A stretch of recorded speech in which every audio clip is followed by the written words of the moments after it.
கர்த்தருடைய நாமத்துக்கு மகிமையுண்டாவதாக. இன்றைய வார்த்தை எசேக்கியேல் 36:11.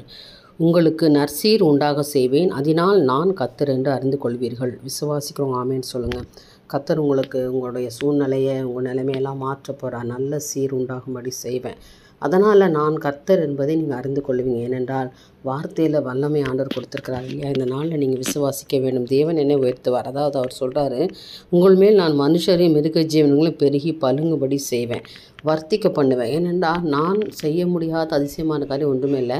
என்னால் எல்லாம் செய்ய முடியும் என்பதை நீங்கள் விசுவாசிக்க வேண்டும் என்று தேவன் இன்றைக்கு உங்களுக்கு திட்டவட்டமாக சொல்கிறார். அதனால் பூர்வ நாட்களில் நீங்கள் இருந்த நிலைமையில் நான் உங்களை சாபித்து உங்கள் முந்தின சீரை பார்க்கிலும் உங்களுக்கு நற்சீர் உண்டாக செய்வேன்.